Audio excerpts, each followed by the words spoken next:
recognizing the passing of George Rommel. So I know a lot. Rommel. I know everyone in this room knew him. We all interacted with him. I worked for him. I actually just was talking to someone and then he was like, yeah, I worked for him. I used to do his briefs and he's going to be missed. He was a strong advocate of labor, a strong advocate for LERAs. So just wanted to mention that. As we step into this new year, I see it as a time for new opportunities. I see it as a time for renewed energy, commitment to building stronger connections. And I am thrilled that we're starting with a program like coaching and mentoring, because I think that ability to mentor, coach, and develop that next generation of leaders in labor and employee relations is the most important thing that we have to do. And we can all go back in our history and I can tell all my stories. There's people that took the time to make sure I knew what to do and I knew how to learn, and those made a difference in our life. But mentoring isn't about career growth. It's about a shared vision. It's about real world learning. It's about lifting each other up. So whether you're here to be a mentor or a mentee, you're stepping into a space where you're going to exchange knowledge with each other. You're going to create challenges for each other. You're going to tackle challenges together, and you're going to transform careers, and you're going to leave an impact on people's lives. This program that we're going to talk about today was a direct response to changing the way people seek guidance and help. People come and they want to grow professionally. They don't know what to do. So we decided to design a program like this to help. We're also going to embrace some of the new formats. We're going to embrace this digital discussion, real world problem solving. And then how do you bridge that gap between experience and ambition? How do you ensure that the insights of today's leaders continue to shape the leaders of tomorrow? We're also today kicking off what is our first ever Detroit LERA virtual and in-person event. So thank you to everyone who showed up in this room, and thank you to everyone who showed up online. We're going to do our best to figure this technology out. And if you could see the mess of wires and lights that we have here, we're trying. I can't promise you that there won't be hiccups, but what I can promise you is this is part of our initiative to create meaningful content and engage a broader audience.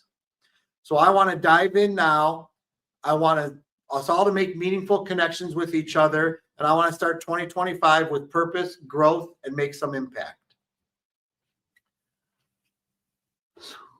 Guys, if you don't mind, I'm just going to switch my screen here so I can see the deck.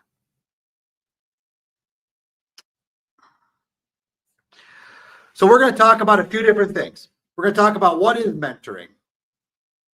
How does mentoring differ from coaching? I've had the pleasure over the past 4 years now. I think most people know I have a young family at home. I have an 8-year-old son and a 10-year-old daughter. Both of them enjoy playing soccer. I have played in my life maybe 5 soccer games. Somehow I have become both of the coaches for both of their teams. So now I get to coach and develop young soccer players. But what I've learned is it's not about your knowledge of what you're doing as a coach. It's about how do you engage and how do you make a difference. And, I really had a chance to stop and reflect and watch these kids. And I have kids at school who will come up a few years later and they still call me coach. And it's like, you're making an impact on people's lives. When you're a mentor, when you're a coach, you make an impact on people's lives. But I also know now you're making an impact on your coach's life, and you're also making an impact on your mentor's life. And these are very important things, and we're going to talk a little bit about it. Mikhail, who's here with me, did a really great job of putting together a program with some of the LERA folks, and we're going to really dig into that. And then, okay, we can go next. So, great segue. What actually is a mentor? And I like this quote a lot. So Mikhail, who, he's sitting here running the presentation for us, but he's going to get up on stage here in a few minutes, I hope. Outside of his family, Teddy was the most important influence on who I became as a person. Talking to him was like talking to a professor. He always asked questions. Who does that resonate with? Does anyone have someone in their life who is just a question asker? Tell us about it. People that I have, you're talking to me? Yeah, please. The question asker are people that I have mentored and people that work with me. And they just asked a lot of questions, but they were always inquisitive questions. And they were, I'll call them peel the onion back type questions, getting to the heart of the why. That for me is what mentoring is. It's that person who can calm the situation down, right? So sometimes when we reach out to our mentors, we're in the midst of what we used to call at Ford, a significant emotional event, right? And that's where change is born typically, but there's typically some emotion going on. There's typically something has happened. You're going to be a little bit worked up. You are probably not seeing as clearly as you might otherwise. So one of the first things a good mentor does is brings it down a notch, right? They bring you down. They let you level set. Maybe you just have to exercise some demons. You got to get through it. It's a safe place. You get through it. Now, all of a sudden, you have this basis for this roadmap forward. No, I just wanted to add, now that you've described the other side of it, that's what Bob and Kathy Chiravelli were for me. I mean, they are my lifetime mentors, but when I met them probably 10 or 15 years ago, that's what they were. Exactly. And that's what Bob does for me. That's what Bob does. And I've gotten to spend enough time with Bob now where I watch him do this with everybody. Because Bob will ask questions first, second, third. He is not getting to opinion till fourth or fifth. And sometimes you got to actually stop him and say, just tell me what you think. But he's not going to do that. He's going to force you to kind of think this through. And to me, that's what a mentor really does. So yeah, we're going to do a real quick little pause workshop here as we kick it off to get all the energy going. Think about a mentor you had. And that was a great example. And anyone else want to share an example of a mentor they had? I'll give you the other side of the question. So when we were talking about this presentation and what we wanted to talk about today, this question came up and I said, well, there's also another side to that question. And one of my mentors is Angel Rodriguez. And Angel was the CPO at Pepsi when I was there, and we got very close. And he called me maybe 4 or 5 years after I had left. And he asked me one question that stopped me in my tracks and made me think. He said, who's in your coaching tree today? And it made me stop to think about all the people who've worked for me, all the people I've worked with, all the people I've coached or developed or helped. Who's in a leadership role and who's taking what they've learned from me and becoming a leader with it.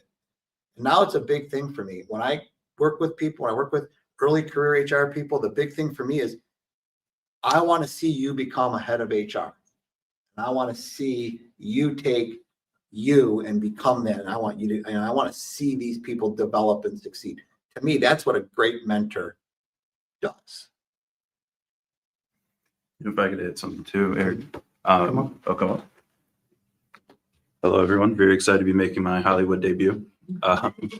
So this idea of what is a great mentor had actually been kind of born from a conversation I had with Duncan Ferguson. He had been in HR at BP for a long time, and he had really looked at this concept of like, what is a great leader and what are those qualifications? And he had done a few articles on that. And one of the things that he had noted to me when he was doing the exercise is just how emotionally evocative it can be. And that's why I talk a little bit about meeting Teddy. Teddy was, he had immigrated from Ethiopia. He was a Class B trained psychologist. He knew everything there was to know about everything. And that quote about, yes and no, it actually reminds me a little bit of Lord of the Rings and Tolkien, where they talk about don't go to the elves for advice because they'll tell you both yes and no. And I think that's a very natural, like professorial quality.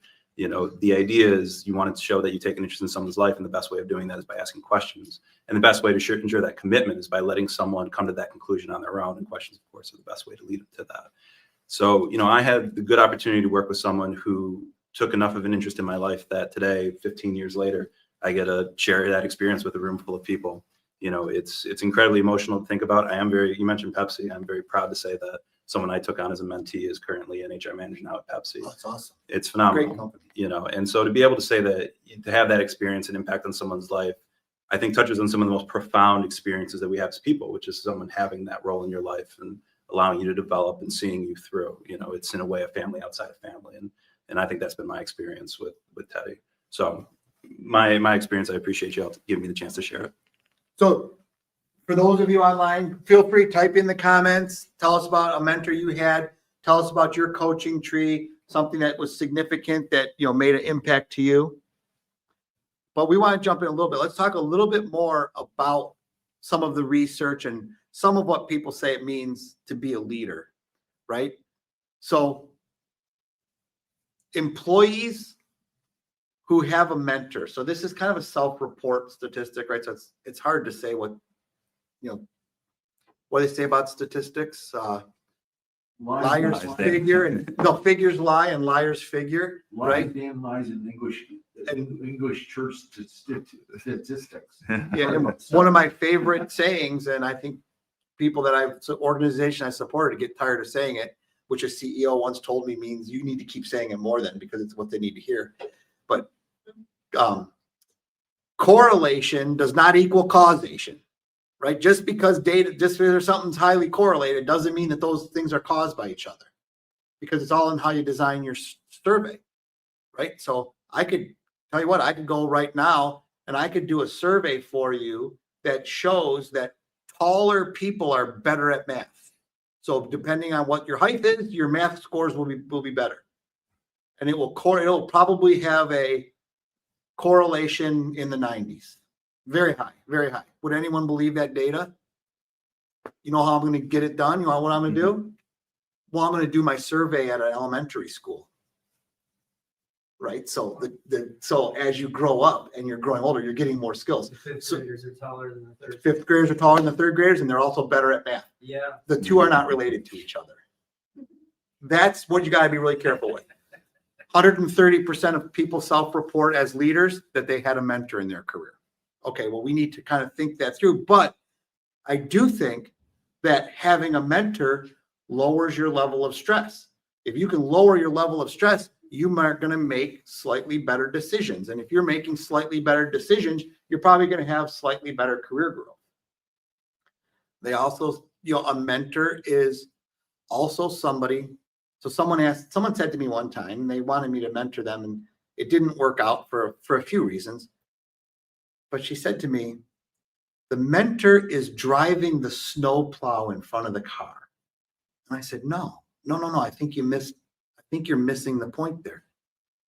And I said, the mentor is helping you decide whether you should take the trip. The mentor's helping you decide what road you should go on. You still need to make the decisions. You still need to keep the car on the road. You still need to decide whether it's safe or not. But this person will help you and give you guidance and will give you counsel and coaching. That's what I think is the difference, and it's a little bit of a slight difference. I also and I'm available to mentor anybody. If anybody wants to be mentored on the call, reach out to me. I am happy to engage in a relationship. I will tell you right now, be prepared for one thing. I am going to give you in our first meeting an assignment. So as an HR person, and all the HR people I can hear you laughing, whether you are online. We have someone in Great Britain. We have people all, and I can all hear you laughing right now. Because as soon as someone finds out you're in HR, what's the first thing they say? Can you help me find a job? So I follow the same rule for people I coach for careers. I follow the same rule for people I executive coach, and the same rule for people who ask me to mentor. I give you an assignment in our first meeting. If you do that, whatever it is, then I will engage with you. 90% of the people don't. Most people don't. They just want you to solve their problem. And the earlier you can flush that out as a mentor, the better off you're going to be. And as a mentee, you need to really pause and think. You're asking someone to invest time with you. And if you're not willing to invest the time back, then don't. Then you know what? Get off the bus. So what roadmap to mentoring? So now we've got this relationship, and I know we're hitting really high level on some stuff because we want to get to the LERA program. So now we've established this relationship together. One person has accepted that responsibility as a mentor, and I say it that way for a reason because it's a responsibility, and you've accepted the responsibility as a mentee. What does that roadmap look like? The first thing you need to do is you need to come up with a plan together. And you need to figure out your own personal ways of doing this. If you want to write it out, write it out. If you want to do a graph, do a graph. Matt Turnbull, who's on remotely with us, is one of my partners in our executive coaching business. He is the best executive coach I have ever met in my career. And he starts every relationship with a series of questions. And you know what those questions are? Why? Oh, that's interesting. Why? Oh, really? Why? And he gets through these whys, and then he creates almost a contract with people to say, okay, this is what you're showing me is important. This is what we're going to go do together. And I think if you can understand that together, you have a plan. Now, plan can mean other things to other people, and great, whatever works between the two of you, make it work together. Group mentoring. I say be very careful. I see a lot of group mentoring now where you're going to get a group of 4 or 5 people who are going to ask a mentor to come with them. I don't think that works. What I do think works are peer circles. So if you can create a peer circle where you can engage among the circle and across the circle together in conversations, you can make something work. But again, have a plan, understand why you're doing it. One of the things that I do a lot of teaching, coaching, and help working with people on is, LinkedIn optimization. And one of the things we do when we're optimizing LinkedIn is we get into a accountability circle. So maybe Mikhail and I will be together with a few other people. So now if I do something, he'll look at it and he'll call me up or call me out on it and say, hey, this was good, this post, this one missed the mark a little bit. He'll like my stuff, I'll like his stuff. Like, these accountability circles are very powerful. I think they're a nuance of mentorship, but I don't want to lose them. So now you got a plan, you understand the concept. How do you build trust? Magic question, right? I can tell you that's the second thing that people, when they find out that you're in HR, or specifically to this group, when you're in labor relations, leaders always ask you, how do I get trust with my team? I'll say, have you talked to them? Who are they? Do you understand? When was the last time you interacted with one of them? And I just want trust. How do I create trust? So, well, you create trust by being involved and being engaged. And once people know you and like you, they'll listen to you. Well, how do I do that? Just go be yourself. And I finally had to tell this one leader, and I won't mention the company, but I had to tell him, I said, listen, just go be yourself. Unless you're a jerk, then be somebody else. I just couldn't break through to them that people just want you to be you. They want to know that it's authentic. They want to know that you're telling them the truth. And people have come into every one of our offices. Someone has come in and asked us the question that we couldn't answer. How do you handle it? And I've always handled it by just looking them in the eye and saying, I can't tell you that. What I can tell you is, here's what you control. Are we going to get laid off? Is there going to be a reduction? What's happening? Listen, I'm not going to sit here and lie to you and tell you I don't know. But what I'm going to tell you is, I can't tell you what's happening. Here's what you need to focus on. What do you control? You control your behavior. You control your actions. Whatever happens, focus on what you control. So this is about trust, and how do you build trust in these relationships? And then how many of us have that friend who will say, come up to us to tell us something that happened, and the first thing they'll say is, don't tell so-and-so, but. Does that build trust? Because what are you left to think that person's doing about you? So be authentic, be open, talk to people, be real, be vulnerable, talk about your family, talk about their family, and tell people who you are and what you're about. If they like it and you connect, great. If you don't, that's great too. Not every single person has to be a perfect link with every single person. I don't think that's even possible in our world. Then you get to the working. This is the lifting phase of coaching and mentoring. How are you going to actually support this person? How are you going to do it without getting in the way of the things that matter?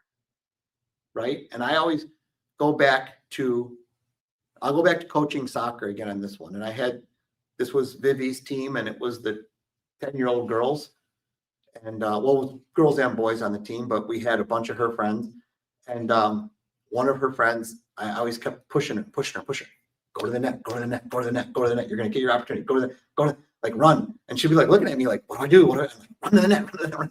And then she was in front of the net and a ball came through and she was able to chip it in and she scored a goal. And she turned and looked to me and she ran to me with open arms, like so excited. And I was like, that was the definition. I'm not saying that I'm such a great coach, but that was the definition or the encapsulation of support. Like it clicked. She got it. Now when I watch her do anything, like she's like, man, she's like a monster. She's right there, right in front of it. She goes and she dives in. And it's like, okay, it clicked. Feedback. You got to get your feedback so you know how your advice is guiding people. This one's a tricky one, and how you get feedback back and forth. And the best of us struggle with this. And for those of you who know James Daly, James works for me. He does marketing. He does a lot of the LERA marketing. You'll hear his name. You'll see him around. Great kid. We even struggle with getting good feedback back and forth, and we're a 2-person team. I mean, so this is a challenge. But I will tell you, the best organizations do this right. They do feedback very, very, very well. And then analyze. There's nothing wrong with stopping and saying what worked and what didn't work. And when something doesn't work, you got to sometimes stop. And for those of you, again, we'll go back. I'm going to give another Pepsi Frito reference. Does anyone know Slayton Tuggle? While that name would make a great law firm, he was actually our labor attorney at Frito. And he would say, when you make a mistake, you should stop, look at it, and say, what a remarkable mistake. And then just recognize it, honor it, analyze it, and don't do it again. So we've exchanged now for a few minutes here. There's a lot of conversation about mentoring, and I have interchangeably used the difference between mentoring and coaching. But I want to pause for a minute here before we go on. What does anyone think? If you want to type it in to the comments online or anyone in the room, what do you think is the difference between a mentor and a coach?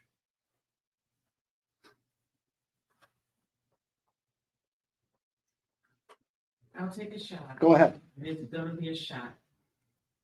I think a mentor is somebody that guides you and it's long-term Mm-hmm. and it's specific. Well, they guide you and it's long-term. I think a coach is specific to this. Yeah. It's just this. And then when we accomplish this, whatever this is, then we're done. Perfect. I hope everyone heard it. So we said a mentor is more longer term and a coach is more specific. And I'm going to use a couple fancy terms here. To me, the difference between a mentor and a coach is the locus of control. So I think for a mentor, that locus of control is internal to the mentee. As a coach, the coach still has that locus of control. Because what does a coach do? A coach designs a game plan. A coach puts people in a position to execute a game plan. And then a coach gets you to perform at a level that's beyond even what you think you could do. That's what a great coach does. What does a great mentor do? A great mentor, they get you to set a goal. They get you to define a route. They get you to define it.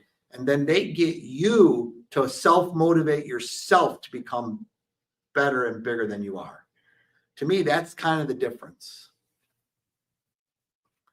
They haven't come. Do you want to?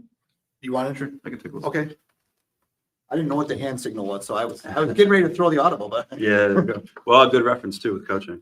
So yeah, I think that what we have in the slide is just a little bit more of the mix of kind of where coaching and mentorship tend to come together. So I think by nature in any of these relationships, you're going to see a lot of support and encouragement. I think that you can expect a fair amount of personalized feedback. And I think that there's still a fair amount of accountability. I think the key was really when understanding the differences. And I want to thank you for the points that you made, because I thought you brought it out just perfectly. And that's how we understand it as well. Again, I think people tend to use the terms a little bit more interchangeably, but the way we've kind of defined it is that a coach tends to be more task-oriented, more technical-oriented. They have a specific item that they're there to kind of support you with, whereas a mentor tends to be a longer-term relationship. I think mentorship tends to be more focused on overall growth as well. So I'm focused on helping this person, and that can be very holistic. That can be in one moment psychological safety, and then another moment could be a technical task, and then another moment could be opening a door for them. So it tends to be a little bit more multifaceted, but I also think that a little bit more valuable to the long-term relationship as well. So effective mentorship is a little bit of a mix. I think that it's important to understand that in each, mentee and mentor relationship, there are certain roles that we kind of expect everyone to own. I think if you're a mentor, the real key is understanding what are the goals going to be. Helping the mentee understand, how do they get to where they need to be first starts with helping them understand what it is they're trying to solve. And that's, again, that kind of questioning aspect that is important to the relationship. I think too, by nature, you're a cheerleader, and I think important as well, a role model. A lot of times in a mentorship relationship, because there's such an emotional connection at times for the mentee, they're looking up to you as they would an older brother, an older sister, as in often cases, a professional in the field that they aspire to be. So being the person who can kind of set the stage for them, own, your own conduct, help them better understand, how to become that professional by watching you. And of course, by nature, an advisor and connector. So they're going to have questions. The goal is to help advise them on those, not necessarily to solve the problems for them, but also to help connect them to resources that exist. Oftentimes, the nature of these mentor and mentee relationships are that it's someone of more experience and someone maybe with a little bit less experience. And so typically with more experience come more connections, more insights, and a better ability to open doors, whether that be personal connections, whether that be technology resource, frameworks, templates, whatever that might be.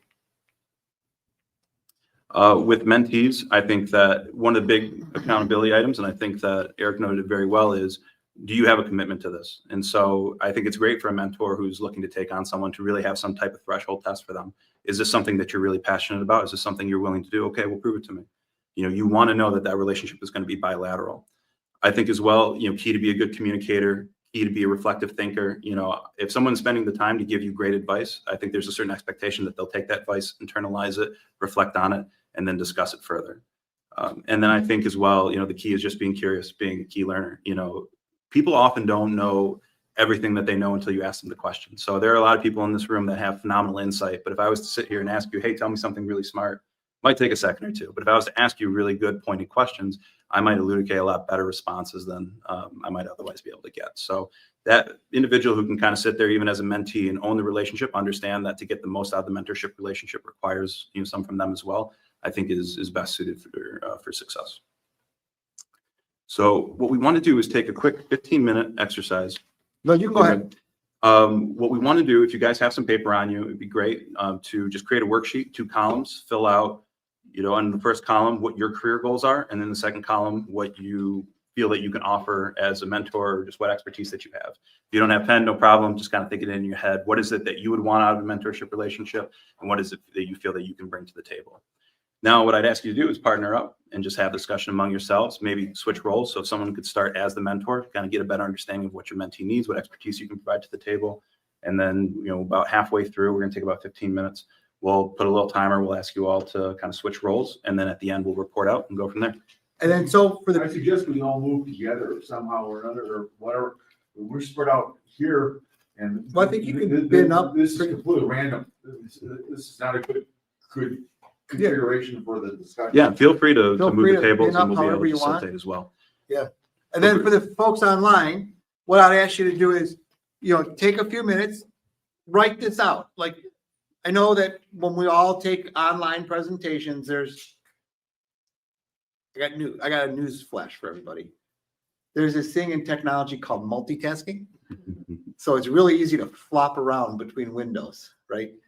I get it. And I'm probably doing the same thing, but take a minute and just actually pause for a second and really do this exercise, because there's a reason why we want you to think about these things. So we'll take about 5-10 minutes here. Just think this through. If you have a question, type it into the chat, and we'll just let everyone here in the room is kind of getting together, and we'll look at the chat and see if there's any questions.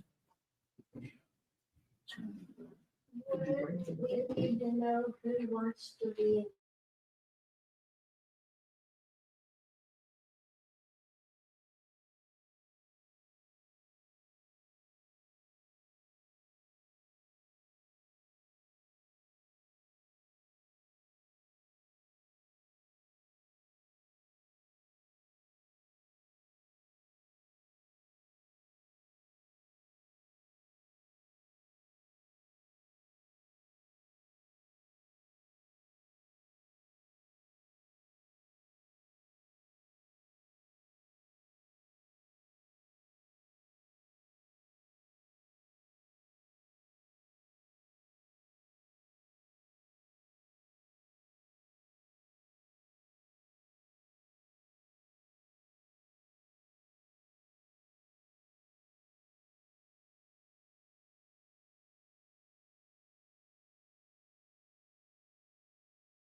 So nobody can talk about this.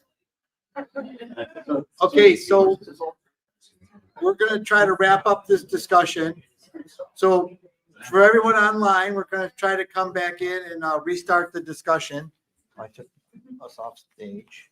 How do you highlight your accomplishments? So hopefully, one of the things that you've learned in that discussion was what the mentor's looking for and what the mentee is looking for are usually pretty closely aligned, but there's going to be outliers. So I want you to think about a Venn diagram, right? Does everyone know what a Venn diagrams are? Are those commonplace now? Venn diagram is two circles that overlap. So each one of them is a population of possible things. So a mentee has a circle that represents all the things they want. A mentor has a circle of all the things they think they can provide. When you layer those on top of each other, there's going to be some stuff that's the same, some stuff that's different. And I think understanding that and understanding that I'm looking for something that's over here, this person's not able to give it to me. And this person's trying to give something over here that I'm not really looking for. And it's the stuff in the lenticular, the lens shaped in the middle, that's really where you make your progress. And it's really where you add value. So they're powerful tools to try to layer two things. And then for all the computer nerds in the room, it's called an inner join in the database world. But now we want to transition into the we're going to transition into the LERA program. So I'm going to again turn it back over to Mikhail. And I want to first recognize there is a group of people within the Detroit LERA community that have been trying to launch a mentorship campaign for conservatively years. When we brought this up at the executive meeting after I started my term and we started talking about what things should we focus on, this was one that gained the most volunteers to work on. However, this is also one where we had the most volunteers not necessarily work on this. So we have a core group of people, and I want to really recognize yourself, Mikhail, recognize Rhea, who's unable to be with us today because of some commitments, James, who we mentioned earlier, and Greg Gilbertson, who's on the presentation, and we had a little technical difficulties, and Angela Pardue, who's also probably on the call, but we had difficulties connecting with. This core group has spent a lot of time in a short period of time to pull together what I think is an exceptional program. It's not perfect, but it's very good. Now, as I told my son, and my 8-year-old looked at me, and he actually finally has said to me, I have no idea what you're saying right now. So you can just stop. I said, one day you're going to remember, one day you're going to tell somebody, my dad told me this once. When you think about your journey in life, good is at the edge of a crevasse. If you can cross that crevasse, great is on the other side. Most people stop at good. Most people don't spend the time trying to cross the crevasse. We're going to try to do that. So we got to good. This program is incredible. We got to the front edge of the crevasse. We're going to make mistakes. We're going to fall. Ice is going to fall on us. Boulders are coming. Avalanches are coming. We have a difficult journey, but the reward of that journey will be great.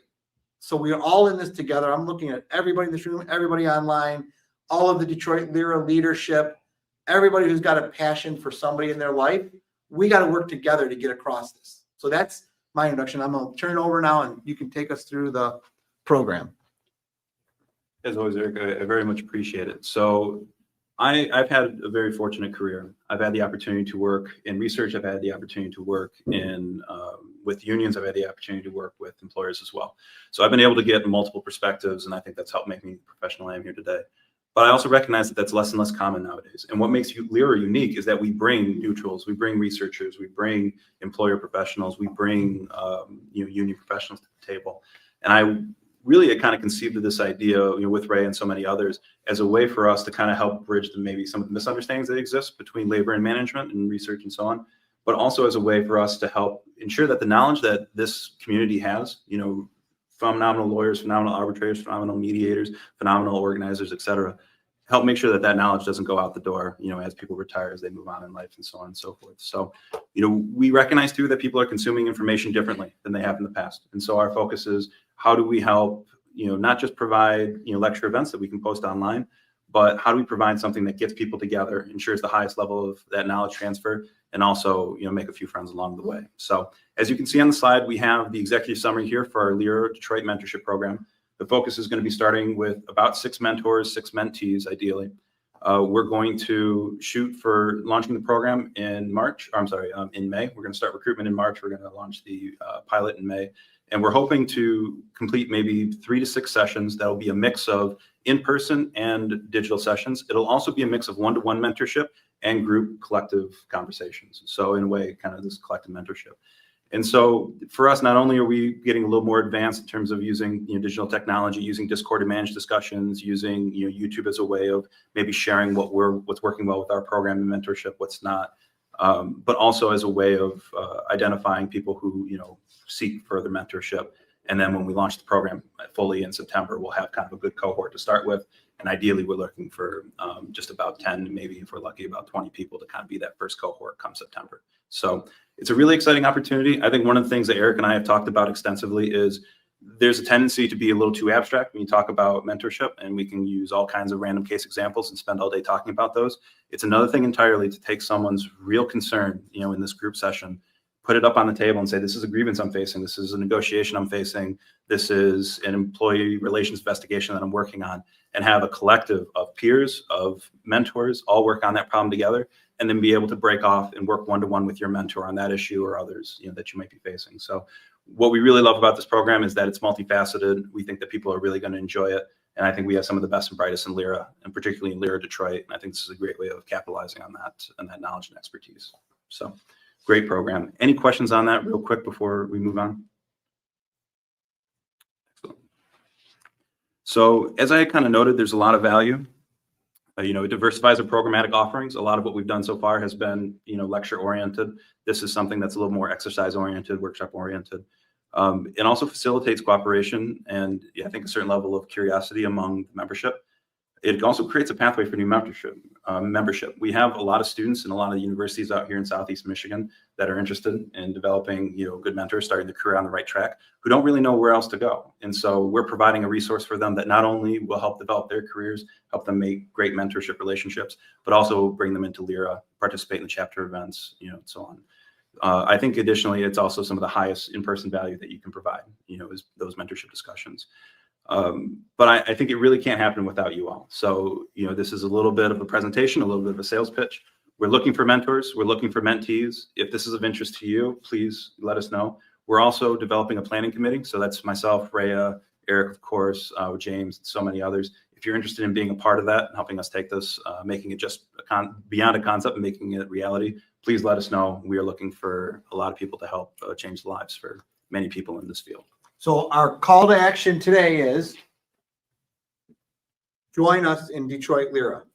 So come to the website. It's easy to join. It's inexpensive. Please come join us. That's our first call to action. Our second call to action is if you want to be a mentor or a mentee in this program, let us know.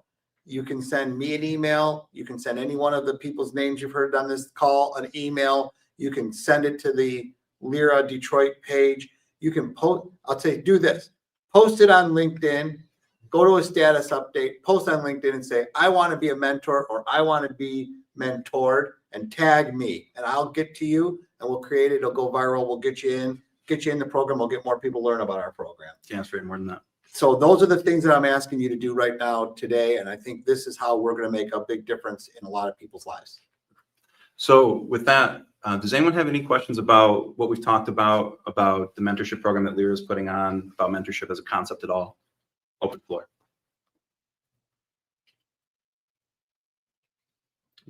Okay. I assume that means we answered all the questions. Well, so Excellent. I want to say thank you to everybody who has persevered here in the room. I want to thank everybody online who made it through this session. And if you're watching this session 6 months from now on YouTube, I want to thank you for taking the time to watch the session. We're going to start doing more and more and more of this. And I have these conversations almost on a daily basis that the way we consume content has changed. Okay, so We've got to adapt, and we've got to give people content that they want in a forum that they can find, in chunks that they can consume. And that's what we're working very hard at Detroit LERA to do. To make this work, we need everybody who's interested in labor relations. You're interested in HR. I just had a conversation with a group that's putting together, because one of the things I also do is I'm a sell and buy side advisor for businesses, and there's a group putting together a purchase. They're trying to go after and buy a luxury product. They're going to provide a luxury service, and I can't go too much because I violate my NDA, but I finally sat down and said, how do you intend to provide a luxury experience to your customers if you don't have a luxury experience with your employees?